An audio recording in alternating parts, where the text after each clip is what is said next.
people that fight so hard every single day to make this world a better place, and especially to the veterans, I want to say hats off to you. I wish I was cooking this meal for you right now, quite honestly. I really do. I have a couple sides that we use for Thanksgiving, and they're tried and true recipes that I have been doing forever.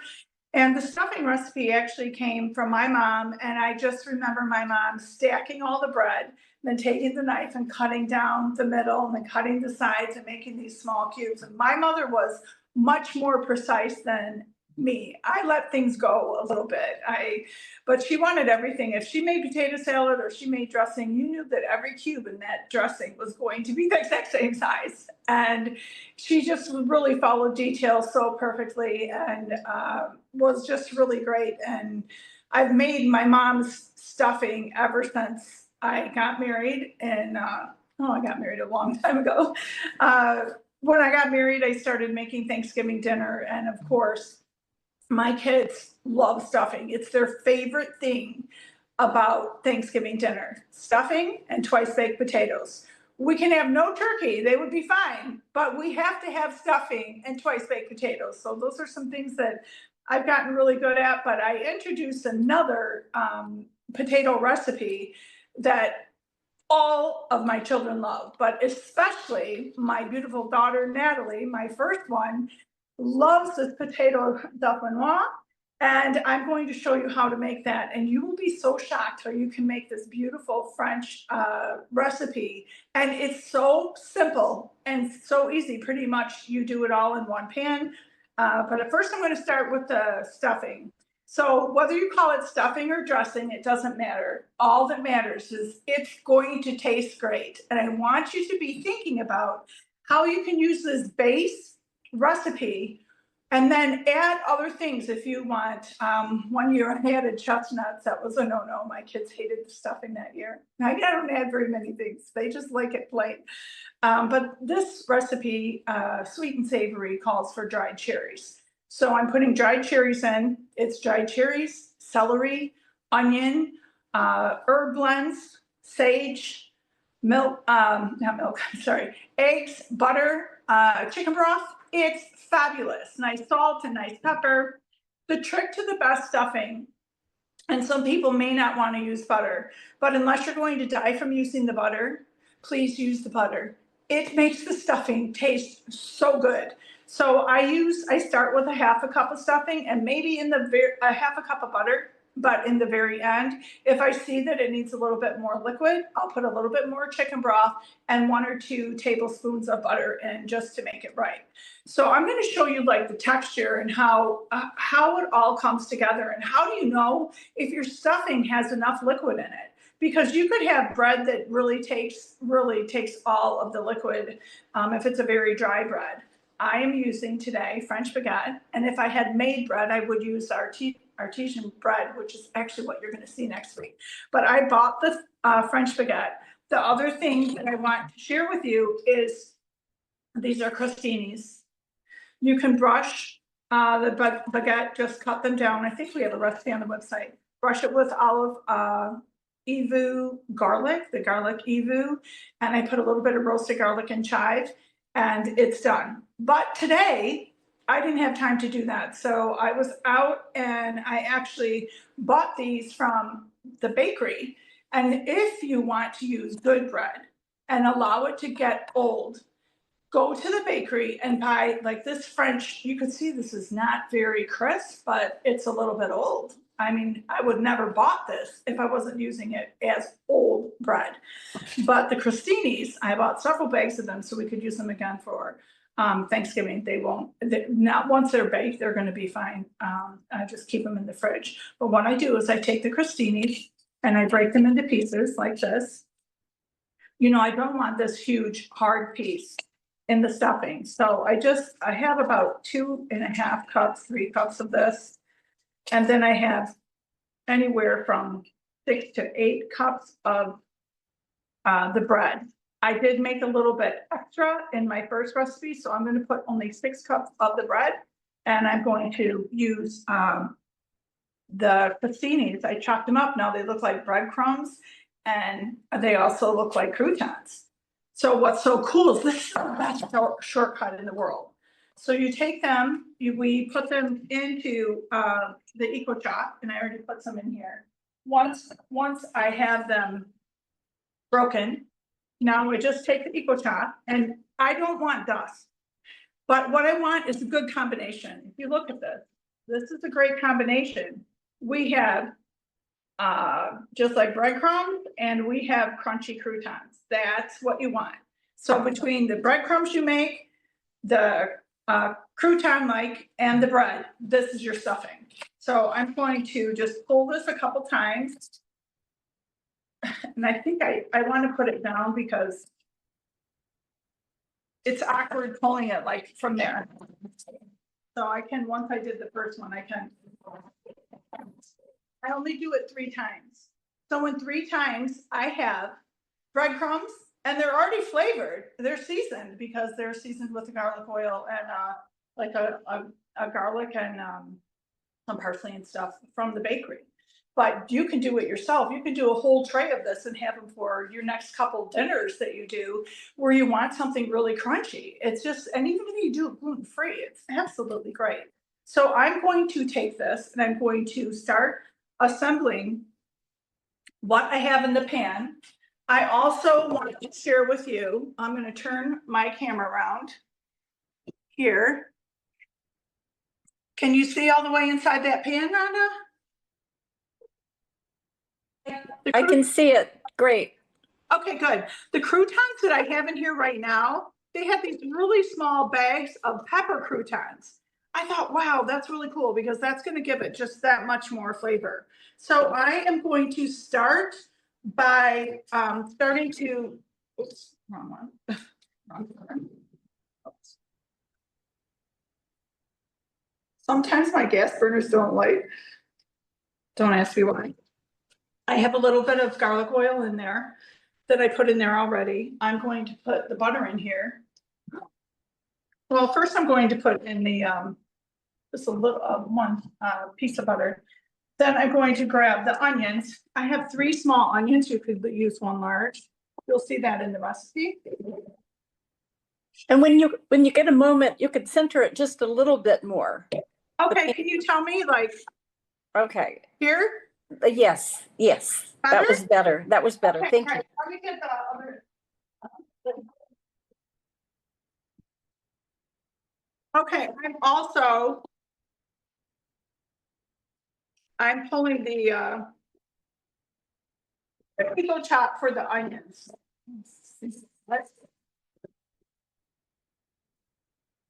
And I've done it about 3 times. I'm gonna do 1 more.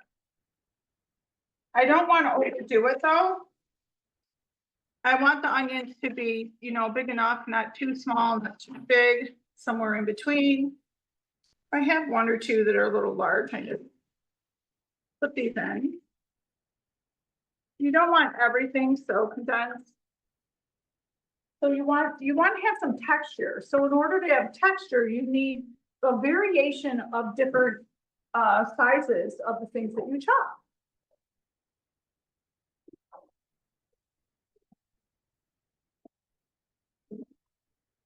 I just redid my kitchen cabinet in the weekend. When I go to get something, I can't find it. It's going to take me a minute. Now I'm going to chop the celery as well.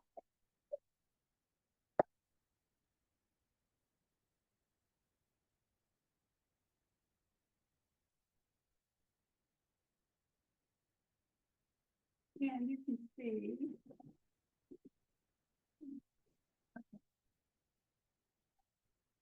celery. I think they should still eat that.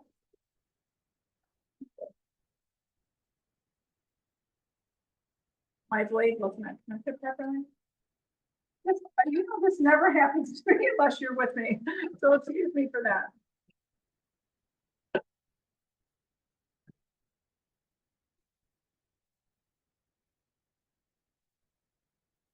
That's so true, Cindy. I always say that I don't want to intimidate people by my perfection. So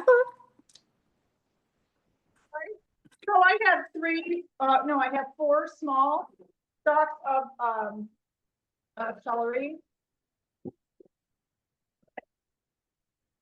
This something with the word, I don't know. Anyway, it's ready. Gotta work quickly with the. And I'm gonna dump the celery in. And what I want to do is just give this a little bit of time.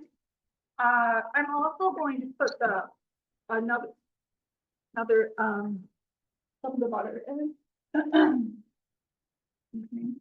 Don't want to lose my voice here.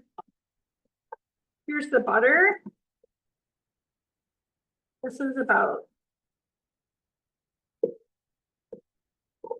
5 tablespoons. And don't worry, your bread is going to eat up all this butter. It's going to taste great.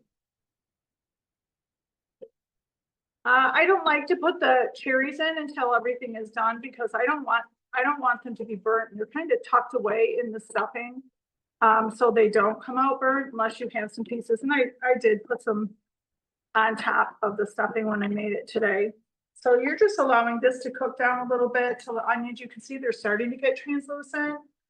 And then I'm going to follow the recipe, which is hard for me to do because I can make this in my sleep. So we have the first ingredients. We have just the pepper cubes I put in here, which you could just put some of the garlic ones. I just like to start getting that flavor going all together. And then I am going to take the croutons that we made. I'm going to put those in. And it's about 2 cups.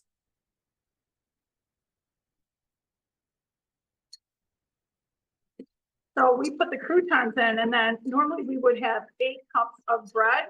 So instead of 8 cups of bread, I'm going to put 6 cups of bread.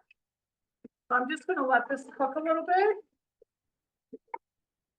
We want to make sure that the butter is melted, and I see that is. I'm putting in some sage. It's listed in the recipe.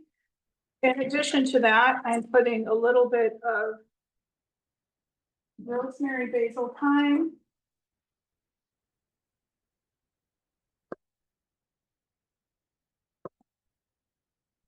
And some roasted garlic and chives. Garlic is such a great component in this recipe too. And now that we see, and I'd like to put some of those dried garlic chunks in here from this. So good. So we're going to let this just mix up a little bit. I'm going to put a little squirt of oil, garlic oil in here.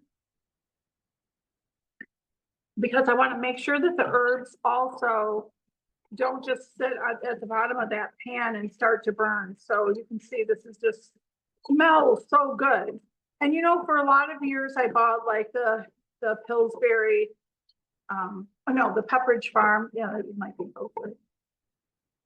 Herb stuffing, the classic one, is actually really good. But why would I buy that if I can make this? So it doesn't make sense to me. Then I'm going to add in half of my chicken broth, which is 2 cups here. So I put in just over 1 cup. I'm going to let this cook for a minute.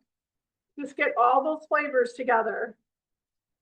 And while we do that, while that's happening, I'm going to turn that down.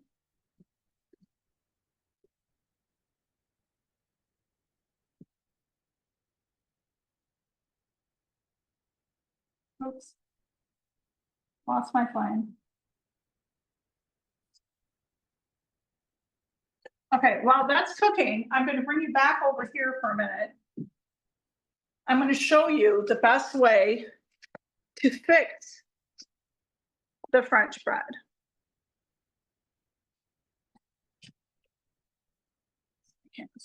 Cookies. There we go. And let's see now.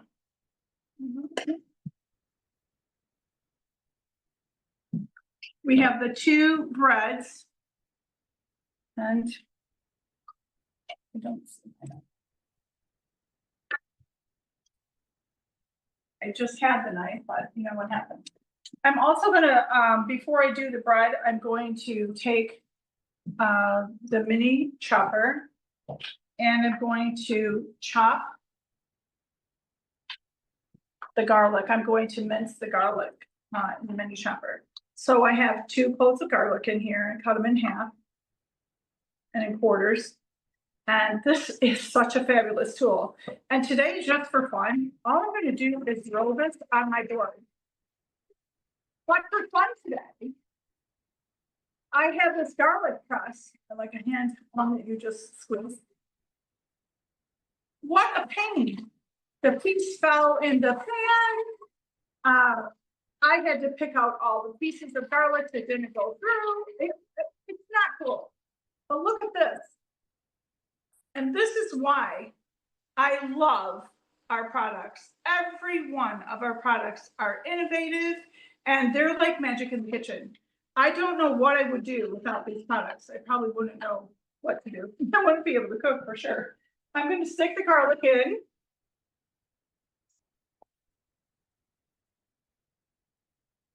Looks so nice. It's going to smell even better. And because I know that I'm going to put quite a bit of liquid and whatnot in here in the bread, I don't want the garlic like to burn on the bottom of the pan. I can see I need a little bit more of the chicken broth because it's getting a little dry. And just while I cut this bread for you.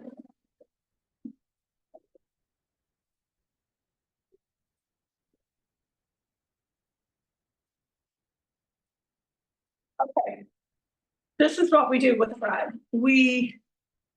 I look at the French baguette and I say, okay, I'm going to cut it into 4 strips.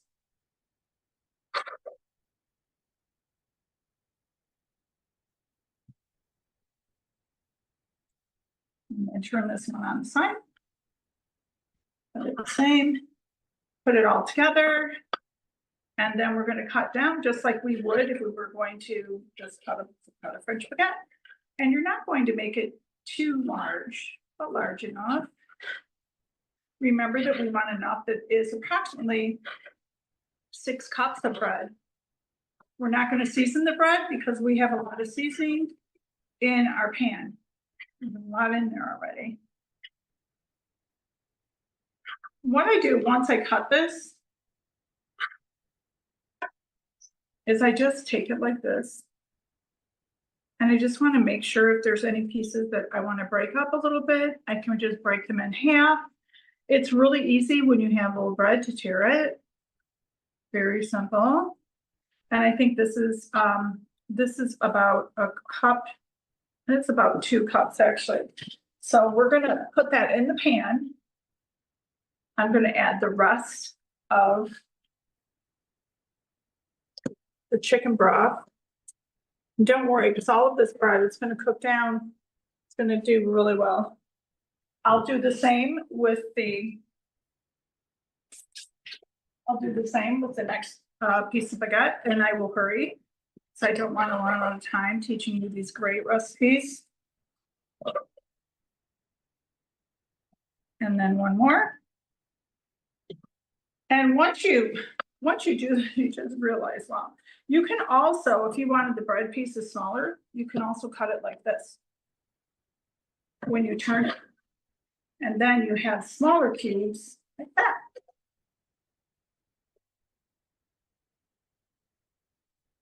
It's cooking right now with the broth. I always keep the broth next to me. It's kind of like risotto, right, Rhonda? Keep it next to you because the bread just might be eating up all the liquid and you don't want to serve a dry stuffing. So this last piece, I'm just going to rip this. A little awkward cutting on my cutting board like this, but we're good. So I'm just throwing this into the pan. I'm not throwing it actually. I'm just placing it in the pan. Okay. So remember, and Rhonda, if you need me to change that, please. It's perfect. It's absolutely perfect. Great. Good thing that my my phone is on a swivel. Now we didn't put any salt or pepper yet, so that's the next thing that we need. And I can already see by doing this, what you want to do in this step, you want to make sure that all of your bread has a little bit of seasoning on it. So if you feel like there's too much dry, white looking bread there, you just want to mix it up and just do that for a few minutes. Keep that going. I'm also going to put some pepper in here, and I'm using the cherry pepper. It goes really well with this recipe. See, if I would have said, okay, I stirred it enough, it's good. What would have happened to me? The bread wouldn't have been seasoned enough. And this is why you just take that little step. About 2 minutes of just, massaging that bread into flavor. Or actually massaging the flavor into the bread. Okay, I'm gonna take my pepper. I have cherry. This is from our wonderful pepper mill set. It has 5 different peppers. Okay. I did about 10 turns. We're looking for 1 teaspoon, but I also have the peppered croutons in here. But they were homemade from the bakery, which I love. Go to your bakery. They have everything. They have what you need and you don't even know it. And then I am going to take a little bit more of the vegetable, and I'm using actually chicken broth. It's better. This looks really good. In addition to the chicken broth, I am going to take that. Remember, I told you I'm going to take that last cube of butter and put that in. Maybe I'll do like 1 or 2 tablespoons. This is about 1. And this is simple. I mean, there's nothing that you need to cook here. You're just basically blending ingredients and blending your structure into your dressing. And I'll tell you how you can tell if it's ready or not. But first, we need to add the eggs. So I'm going to crack my eggs.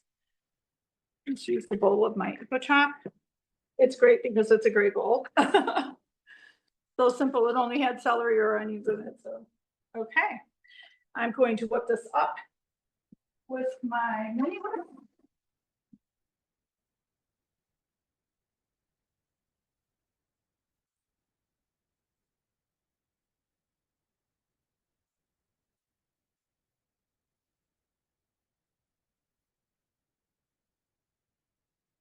And I'm going to remove this from the heat right now. You can still see that, Rhonda?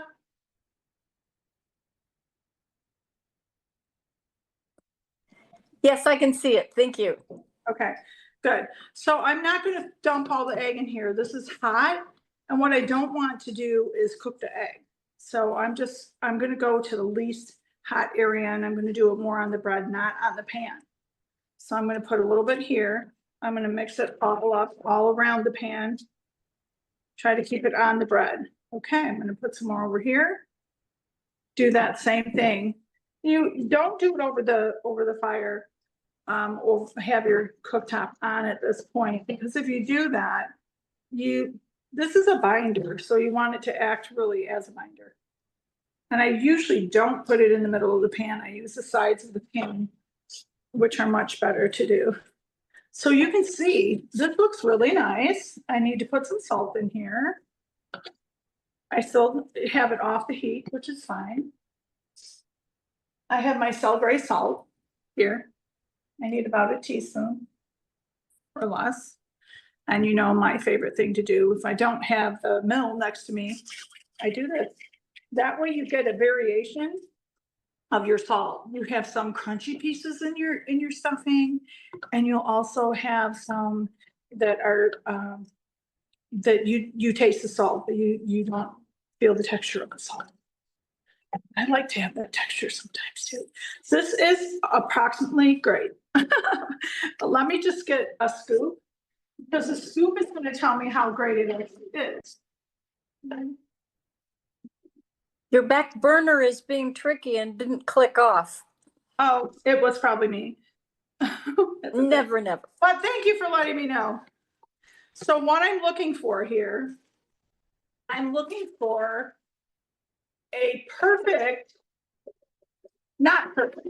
I'm looking for it to be molded when I take it with a scoop. This is a medium scoop. You could use the large, but I used it earlier. It's in my sink. So then I put it down. I see, is it forming? Yes. And because I see that it's forming, that's good. There are a few pieces like that piece not forming. If it's not forming and you don't want to overdo, but I'll just take a little bit more of the vegetable oil. I always set like a quarter of a cup aside. We are just adding a little bit like that. You don't need a lot, but you want to make sure that you don't want your stuffing to go into the oven and when you unmold it, it falls apart. We know what that feels like. So our onions, everything here is going to cook down a little bit too. So I have the mini loaves tray. And what I'm going to do with that, I'm going to take now my stuffing and I'm going to push it along the side to see just exactly how that's working. Oh, I didn't put the cherries in. 1 second.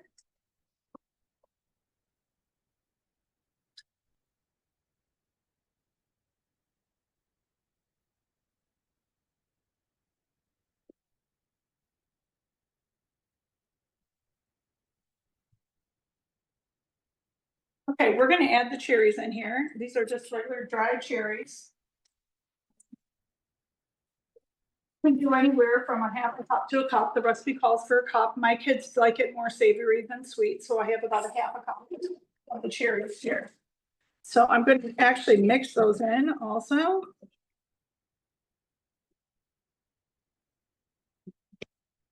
Okay, good. You can see like as I stand here, I feel like the stuffing is getting a little bit drier, but let's see if it still goes out good. I think so. I'm going to put just a speck more of the broth. Grab that. And as I do this,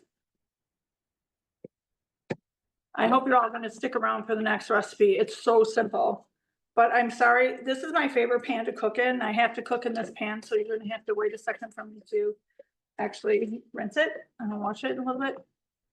Maybe Rhonda can tell you a story of what she makes for Thanksgiving that she loves. What's your family's favorite? And all of you, you should put in the chat. What's your family's favorite? What do they absolutely have to have for Thanksgiving? You know, Eric, who works with us, he's usually on the call, but he's on vacation this week. He's on this great cruise to all these islands. So nice.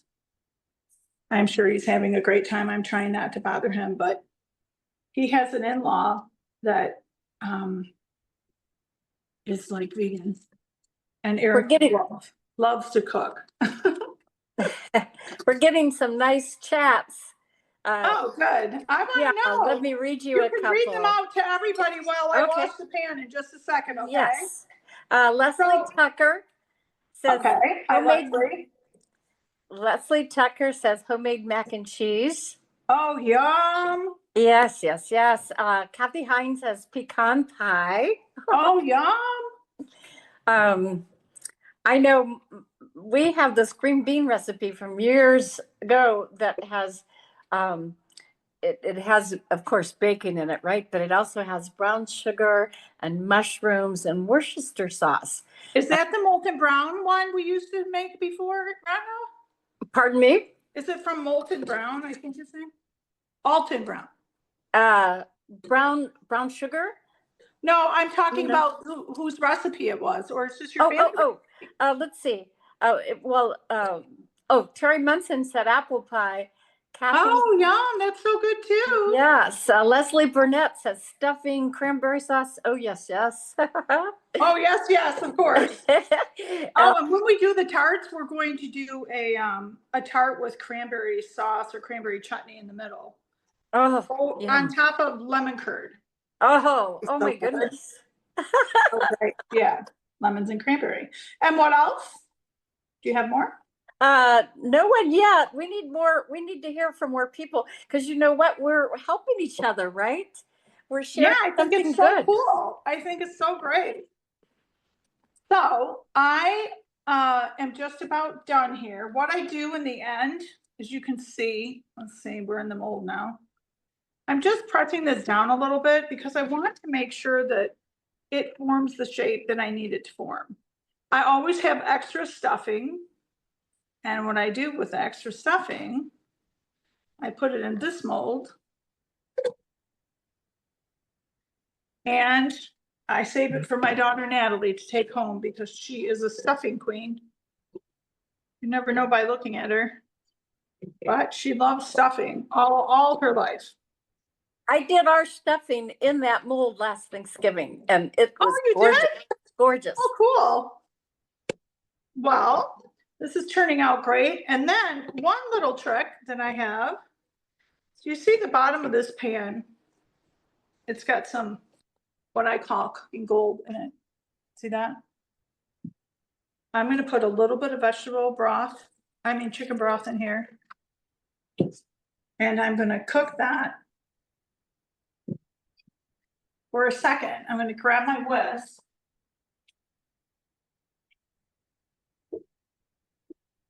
And I'm going to whisk that. Let's see, I have the whisk here. Carrie Munson was saying that the brioche mold is one of her favorites. Oh, that's which is, I mean, it's so cute. It's so different and wonderful. Nobody else has that kind of mold, I don't think. so nice. So she also said that lemon curd goes with everything, and I so agree. I agree. It doesn't have to be summer, right? So right now, I just put a little bit of chicken broth in here. I turned the heat on the pan. The first time I made this today, there was a lot more brown in the bottom of the pan, but that's absolutely fine. And remember, this has all those spices and everything, so nice. And what I'm going to do, I'm going to press the mold, everything into the mold here, back to the mold.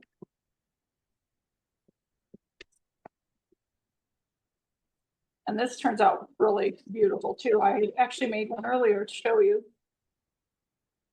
And then I'm going to take that liquid and I'm going to pour it on top. Don't worry. The dressing or stuffing is going to absorb everything. Okay. Then in the end, I will, for that one, I'm just going to take a little bit of roasted garlic and chive and sprinkle it on top. It's with water, and then I'm going to place this in the oven. And if you're wondering how it's going to look, I actually left this in the oven way too long today because I was doing so many things and I forgot it. But this is going to be perfect. Anyone that loves crunchy stuffing, this is the ticket, and that comes from this mold that we made. So I have the oven at 375.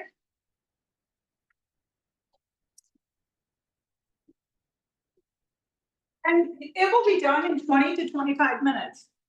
But that one, to get it really crunchy like that, I cooked it about 40 minutes. So just know that you can do that too. I'm going to rinse this out. You can continue talking, Rhonda, about Thanksgiving meals. I remember last year, you on our blog wrote out the most incredible idea of how you can pace things for your gatherings. And I would encourage everybody to go onto our bondcook.com, onto our blog, and make sure that you have a chance to just see what's on there. There's all kinds of topics. I think, Thanksgiving, sometimes you have the football going in the other room, you have, the kitchen busy, all these things. But we want. I think we need to take every opportunity. To me, this is a chance for us to make it something special, where you kind of get people. Like, we went around the room, and my kids at first, they hated it one year. I mean, they were not happy with me, but I asked them to go around and say something they were thankful for about each person at our table. And what started out as awkward and weird turned into one of the most heartwarming, wonderful experiences ever. That's so great, Rhonda. And I think that it's just the point that the human mind is so often adverse to change, and they want to do everything the way they live it. They don't want to do it a new way.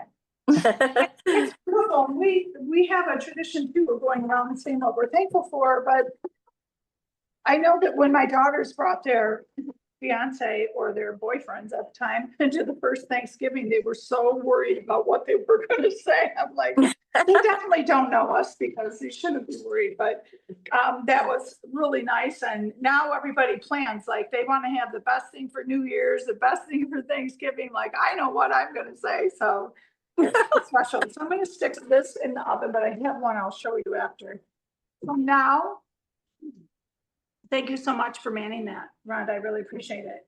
Sure. Now what we're going to do is we are going to make the potato. Dauphinoise.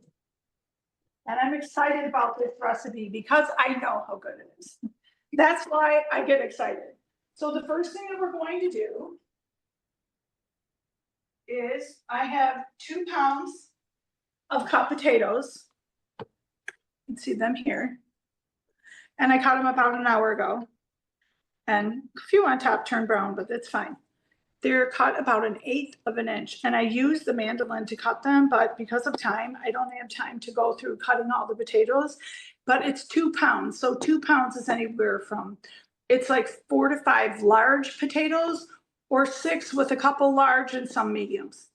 So this was, I think, 6 potatoes altogether because I didn't have a really large one in there. But the first batch I made, I had larger potatoes. So I have my pan on just a low flame right now. And what we are going to do, so I'm going to grab the recipe so I can go through that perfectly with you.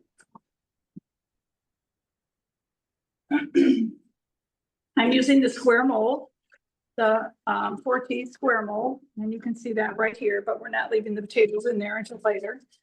And we have 2 pounds of, it calls for russet potatoes, but I use gold potatoes. Don't leave the skins on. If you leave the skins on, your potatoes are not going to turn the way this recipe wants them to turn, and it's perfect and silky and creamy and velvety and just so good tasting. So what we're going to do is we've already got our oven preheated, and we're going to combine the potatoes. And we have 2 cups of milk. When I made this the first time, I was like, this can't be this easy. It's so awesome. We also have 2 cups of heavy cream, heavy whipping cream, heavy cream.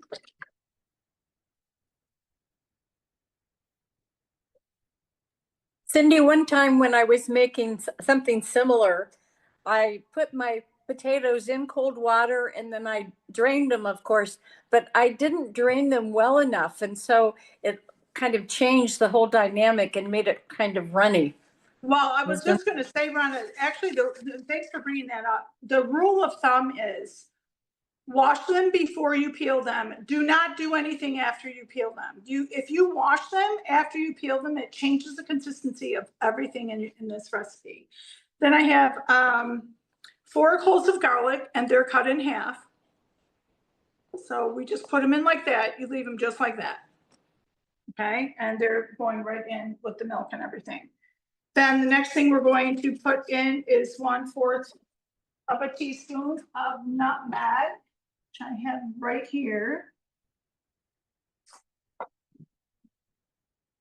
And what I like to do is just measure or sprinkle. I don't like too much, so I'm very particular about that. I'm going to make sure that that's going everywhere. So make sure that the potatoes are getting a little bit separated as we add the rest of the ingredients. Then we have 2 teaspoons of the French pantry celery.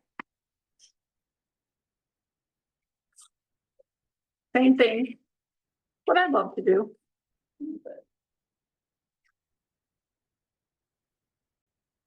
Okay, and then we have some freshly ground black pepper, and I'm using Teletaria again here. You can use any one you like. And I love the whole idea of being able to try so many different peppers. And I never used to be a pepper lover, but I am now because I had the opportunity. Someone sent me a gift. I think it was like 2010. A company that we did, they used to do our catalog out of Canada. They're French, but they live in Canada and Quebec. And they sent me this gorgeous gift of 5 different types of pepper, international peppers. I'm like, wow, this is going to take me 10 years to use this. But you know what? It took me a while, but we used all of it. And that is what inspired me to bring our international flair of different peppers. Our daily dash, was it? I always forget the names when I'm online. Then we are going to put in, we're not going to put in the cheese yet. We're going to leave this just like this. And I always put in a little bit of the roasted garlic and chive herb blend. I love it that it's already in there with the milk.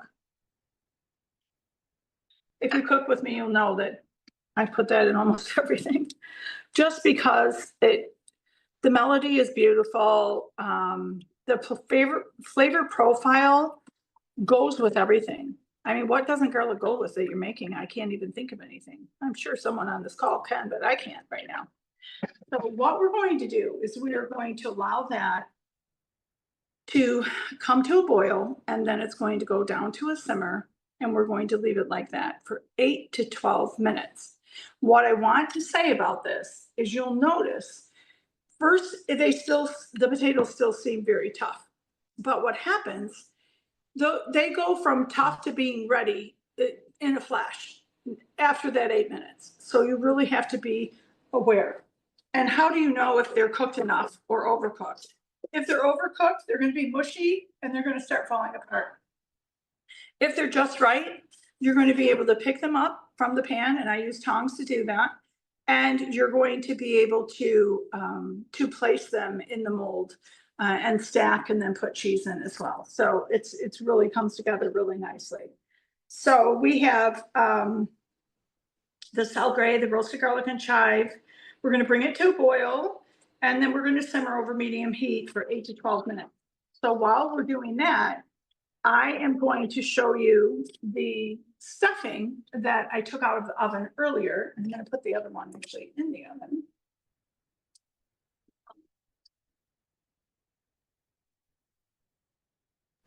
Cindy, we're hearing more from Cherie, who has been telling us how she makes scalloped potatoes.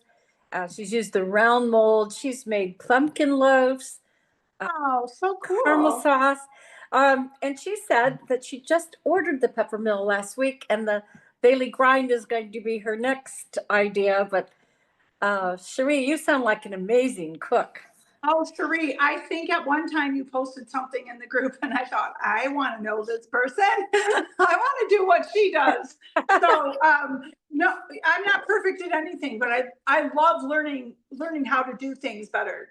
So I love the fact that people come along and start showing us different ways that we can do things that will really enhance the cooking experience. But I was thinking today, what if we didn't have these molds? What would I do? I would not be happy, number one. And number two, I know how to cook with them perfectly.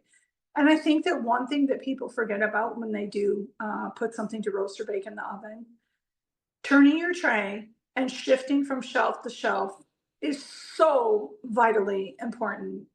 In the tart class that I'm going to be doing in the next couple of weeks, that tart class, what I do with the tart in that class is I start on the bottom shelf, and then I don't ever put it on the middle shelf. I go from the bottom shelf to the top shelf. And tarts are so thin that it gets perfectly cooked on top and on bottom. I remember in the past we would do pizza dough or a tart. We thought, gosh, I just wish it would be a little more cooked on the bottom. And you know, these molds have that protective layer, that mirror image. And what happens is that heat reflection cooks so well on the bottom and also on the top. So it's a perfect marriage of the properties just go so well together. The ingredients, the recipe for the 4Ts or the overall molds are absolutely amazing. So you see now, this is about ready to come to a boil. So I'm going to clear my space over here and come back and show you how I would plate this. And who's ready for next week? I'm gonna be on, I'm gonna show, I will be like I'm with you, but I will really be in France because my daughter just had her first baby, my youngest daughter. She's my baby, now she had a baby. She had a little baby girl, beautiful as can be. And she was 8 days late, so we were all worried. But she came along gorgeous, and I'm going to be traveling next Tuesday to go and spend not quite 2 weeks, but sometime with her in Paris. So that's going to be a lot of fun. So we're just going to let this boil. Once it boils, we're going to turn it down. I let it boil for a couple minutes, but we want to make sure, number one, if you use stainless steel, you're not going to scorch your milk. I love that. And number two, you want to make sure that your potatoes are cooking all together and they're not becoming mushy. So as they get towards the end, you don't want to be stirring them at that time. But you can use your spatula, and I like this spatula, the heat resistant spatula, because I don't want all the potatoes to stay in one area of heat for the entire cooking time. Because if we do, then only the bottom potatoes will be cooked properly. We want to make sure that they have enough room to move around and that this is all coming together. And I will tell you, you will also have some of this lovely liquid, this beautiful creme left over. If you want to use it for something else, it's probably a good idea to do that. Think about what you could do. Make some milk rolls, because you could use that. It has heavy whipping cream and milk, and it has all the garlic and everything in it already. That would make good mashed potatoes. Oh yeah, you're right. Just jar it and put it in the fridge until Thanksgiving, right? Okay, so as that's going, I'm going to come back to the stuffing. It looks so good too.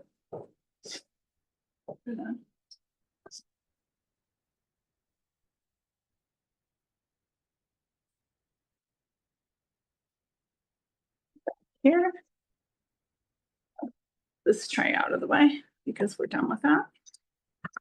We also want to use, have the roasted garlic and chive out and some fresh thyme. You can use some fresh thyme, or you could use dried thyme as you wish, to sprinkle on top of those potatoes once they're baked. So here we are. Look at this set of gorgeousness. It looks just so pretty. So we're going to pop this out. Where's some of my stopping things? So you can see it's nice and crispy on the sides, on the bottom, and very crispy on the top.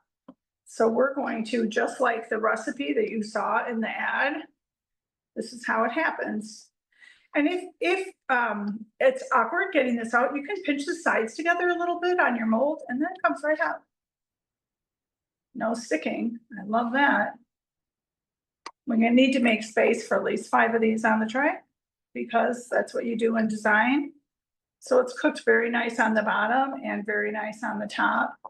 I did move around some of the cranberries to, get that in the right area. And there you go. We're all set and ready to really enjoy this. It's just so nice when you use fresh, good bread. Even though the baguette was old, it needs to be old bread, not old and crunchy like the crostinis were, or that we made into the croutons. But just think about all the possibilities of what you can do. If you made bread last week, you could use it today. So you could be thinking about that too. So I'd like to actually take one and break it open, show you. Take this one. This one has the nice cherries on the bottom. And this is how it looks inside.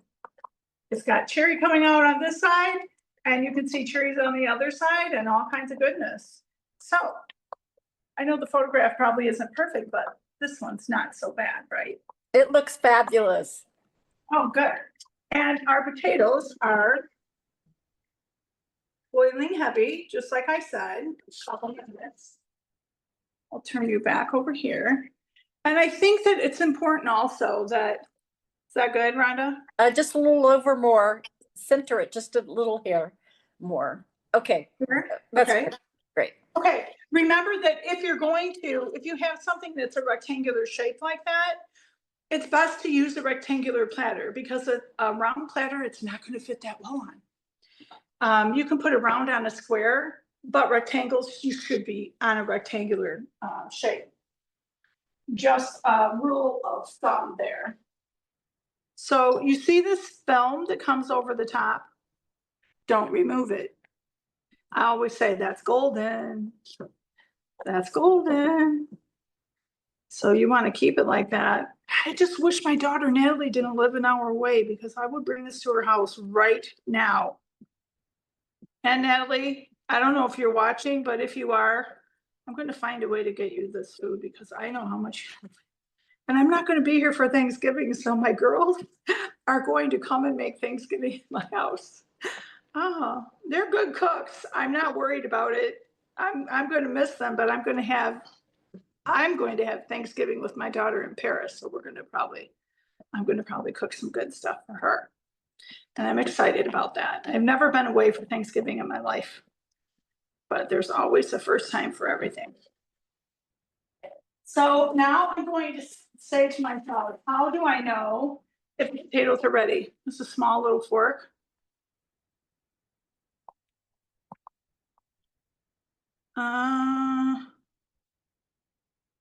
Not exactly. I think they need like 2 or 3 more minutes.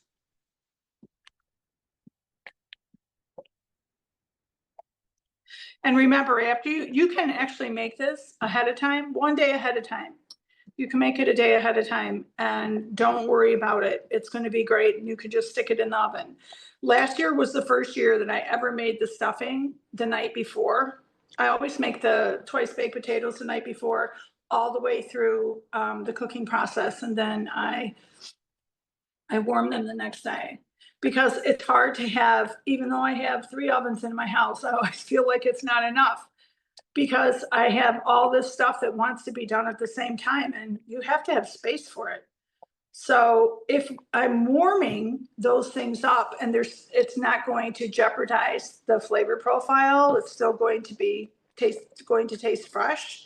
And if I make sure I have enough place in the refrigerator or some of that, like the potatoes I can put in the garage covered because it's cold here, 22 degrees today, very cold.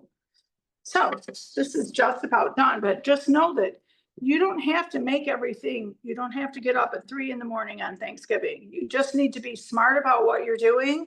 And the article that Rhonda talked about, I actually have I have another like cookbook kind of thing that's coming to everyone. I'm hoping that we'll be able to send it tomorrow or the next day. I just needed to proof some more of the recipes and put some charts in there for you, like how to calibrate your oven, why you should call someone to do it before Thanksgiving, because you want your stuff to cook properly. And I always talk about that.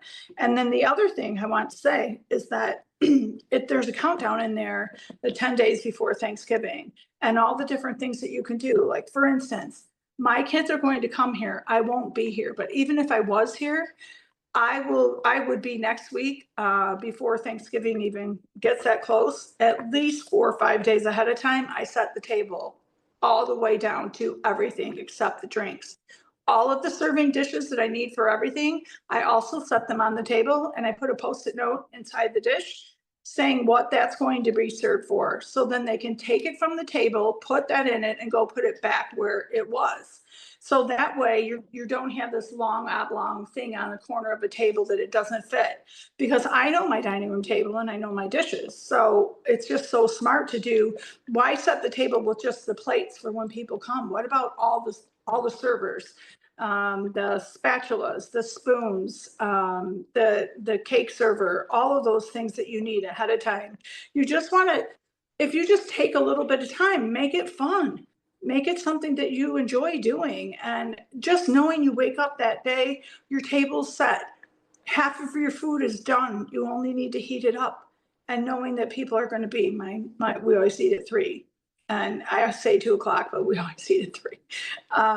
But just knowing, and what about leftovers? We talk about that the article, like having, items that you can put leftovers in other than just a plastic bag. It's so much easier for someone to take a microwave safe container, like a restaurant container. And I could buy them at Costco always. I always have them because I have people overeating a lot. And I always want them to have the opportunity to take home something that they can heat up really fast, not in a plastic bag they've been thrown in the garbage, because it just doesn't look as appetizing. But if you know that it's got a top on it, it's all ready, you can actually eat from the container if you wanted to. I think these are done, which I'm glad about.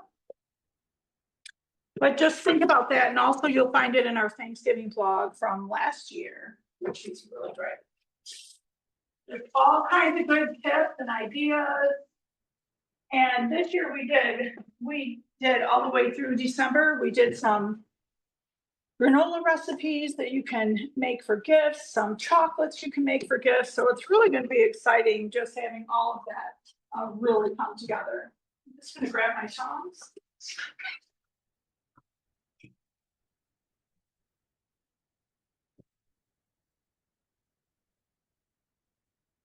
Cindy, I like the part too about being able to really understand how far in advance you need to plan to defrost your turkey if it's not a fresh one, making room in the fridge. Yeah, I definitely agree, Brenda. Yes. Anyone else have any comments or any ideas that they do that they really love?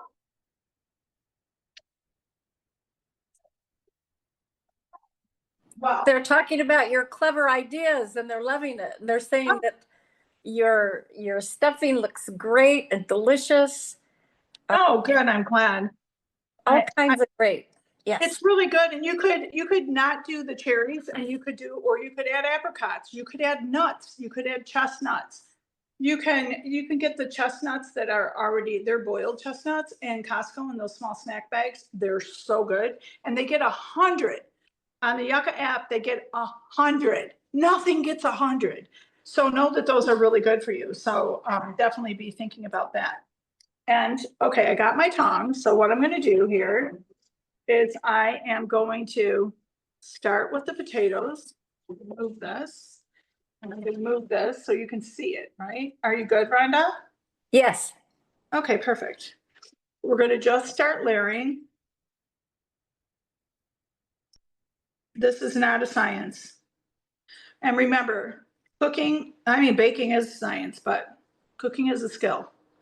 And it's also a skill that anyone can learn. And I love that about cooking, because if you can learn how to make anything, the more you cook, the more confident you become. And the more confident you become, the more ridiculous you become, thinking you're not going to make any mistakes, which you saw me last week with that tiramisu. So with the bottom of it, it still tasted so good. So don't fret if you make it. Just think about, you can do anything. And I think that that's the best message that I can give anyone.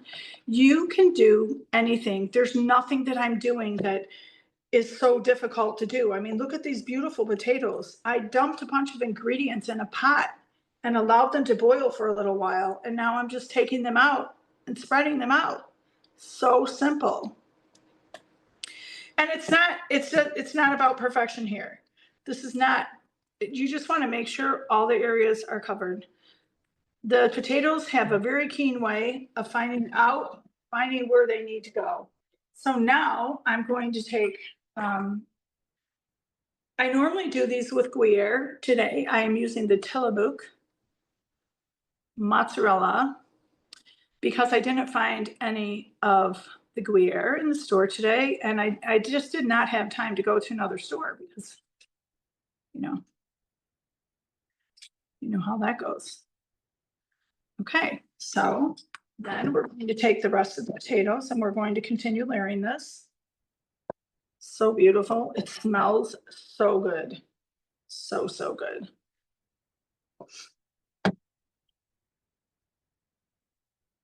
And remember that as you continue cooking this in the oven, baking it in the oven, the cream is going to get heavier and heavier. And you want to make sure that your potatoes are not completely, they should be tender, not mushy. This is not mashed potatoes. This is so good. And you know what makes this so good? The heavy cream and the garlic. Oh my goodness. I have never served these to anyone that wasn't like, oh my gosh, who made those potatoes? They're just that good. And even it doesn't look that gorgeous when you serve it, but it's something that it doesn't matter because the taste is so amazing. So amazing. Cindy, could you explain just a little more how you can tell exactly when the potatoes are ready versus, we know Not for being ready. tender. Okay, when you poke a hole in a potato with a Mhm. fork, and I do it with several, and I just use a little cocktail fork. Mhm. If it starts to break when you do that, it might be a really thin potato or they're overcooked. You want the fork to go into the potato perfectly fine and even come out fine, but not mushy. It's not a mushy potato. Okay. Like I can feel like I can break it with my hand if I touch it, but I had to put pressure on it. It should not break by you putting the tongs in it. That's Great. probably, Thank you. yeah, the best thing that I can tell you. So here we are. And we have all of the sauce. I don't know if you can see that sauce, but it's okay. Now what we're going to do is take the rest of the cheese, place this on top.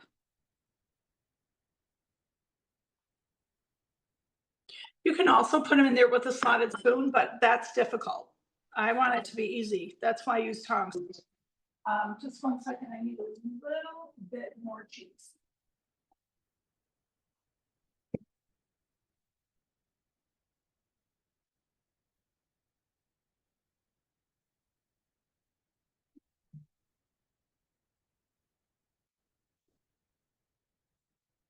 Okay, just want to make sure that there's enough to cover the top of this, and you don't want to overdo it either. And you could use Gruyere, you could use mozzarella. I really love it with Gruyere. I was really disappointed that I didn't find it today. And I didn't have time to go to Costco because they always have it. Well, they don't always have it. They mostly always have it. That's the next thing I'm going to do is I'm going to take this sauce here and I'm only going to pour it in until it's up to the bottom of the top layer. You don't want to cover that cheese. See how that is pretty good there. I'm going to just put a little bit more because I picked up a lot of I think I picked up a lot of the juice. See, then you can see you still want the cheese on there. And the first one that I made, the cream was a little thicker maybe, but don't worry, it thickens in the as it cooks as well. And in case I want photo ready, I'm going to clean my tray off before I put it in the oven. I really feel like you're here with me today. That's kind of fun. It's really fun, actually. My joy is in the kitchen. Kathy Hines says she's going to make these potatoes. Oh, definitely. They're so good. And then I am going to sprinkle just a little bit of the roasted garlic and chive on top. Because just a little. Because when they come out, we're going to put thyme. I put thyme and the rosemary on there, but I wanted to just have something baked into that cheese so it's a little more flavorful. So that's it. That's how simple it is. Everyone should make these. Everyone's going to love them. Let me just open my oven and put that in. Little shelf. Look at our stuffing. Looks good, right? Yum. I love that crispy. Yeah, it's really crispy. And it continues to set as it cools, so that's a good thing. Okay. This one. And then I'll put the other stuffing, get it out of the here.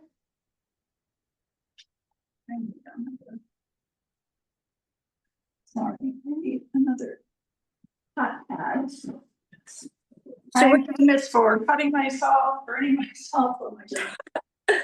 What I go through. Cherie says they look so good, and Kathy Hines says I would make the dressing too, but my brother-in-law does that his thing. So she's Oh, yeah, sharing the glory, right? So here you can see the stuffing that we made together. I didn't fill this one quite as much, but I'm gonna stick it on the, what I do, see, I think it's golden here. The other one looked a little bit more brown, and that's how I like it, because I want it to be crunchy.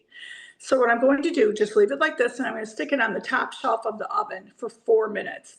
Probably 3 minutes is enough.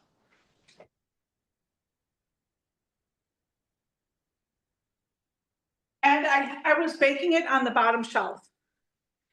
And the reason I baked it on the bottom is because everything's pretty much already cooked, except that one egg.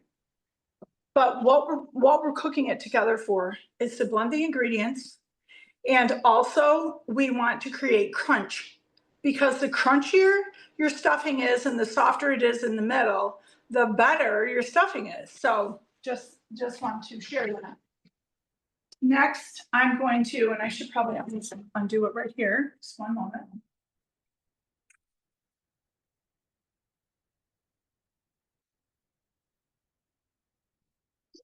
This is the beautiful.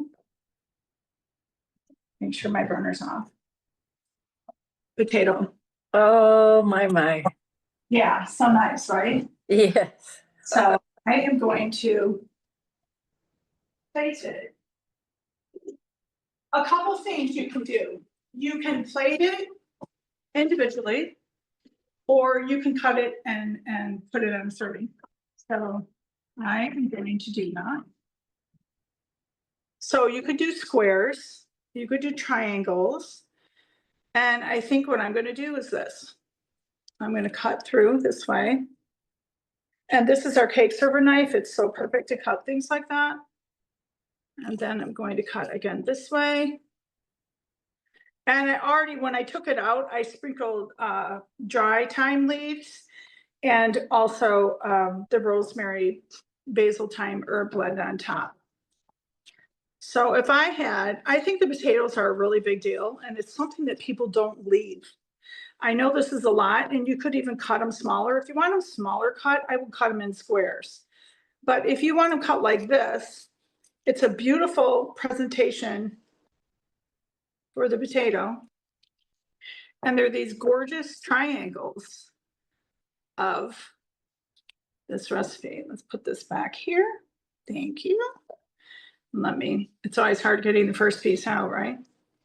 It's like a cake.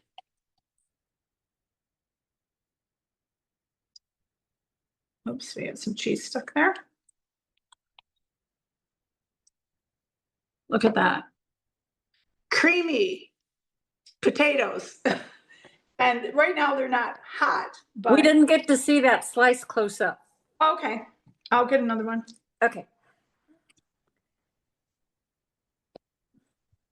No, closer, turn.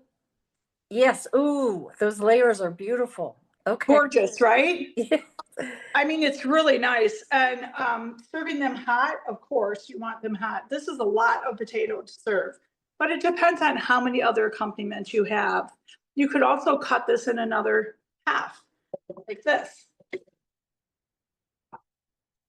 The bad thing is the top wants to come off just because that's just the way it goes. Here you go. Couldn't see that. We couldn't see it. You're too close. Okay. All right. Yes. Thank you.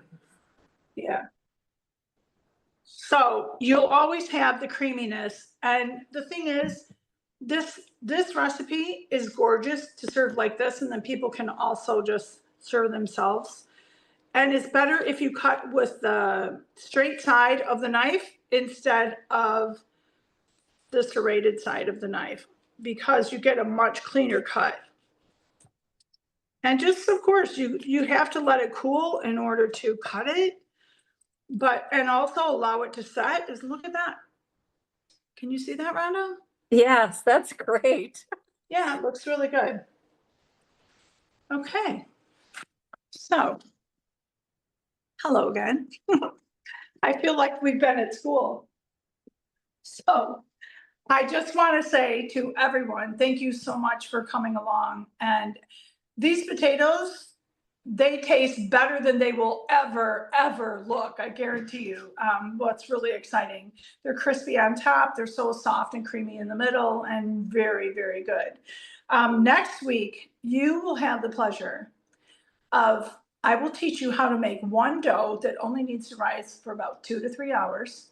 And with that dough, you will be able to make, well, I would do 6 breadsticks, 6 rolls, but you could choose one or the other and do 12 rolls and no breadsticks, or you could, and a small brown bread in the medium round mold, and a pizza that I made last week that was out of this world with the garlic oil and garlic paprika salt. Very simple ingredients, but oh my gosh, wait until you see how good the dough comes out and how simple it is to make. Anyone can make it. Anyone can become a bread baker, and I'm going to show you how to do it. I know many of you probably already bake bread, but I'm going to show you how to use, I think it's around 800 grams of flour, and how to make enough bread for the week. So that's really exciting. And a pizza for the day you made it. So how cool is that? So I hope that you do it and you take advantage of it, because making that for Thanksgiving, you could also make the dough at night and then bake the bread in the morning. It doesn't take time at all to bake bread. It basically goes in the oven and does its own thing. You might want to turn the tray around once, but it's pretty cool. So thank you so much for getting on, and happy Thanksgiving to all of you. And Rhonda, thank you so much for coming along, always here. And I know you'll be showing them some recipes real soon too, but everyone have a great Thanksgiving. God bless you and your families, and also all of the veterans today and every day of the year. Thanks, everyone. Thank Any you. questions? I'm sorry, I didn't ask you if anyone had any questions. Oh, thank you. Have a great night, everyone. Bye-bye.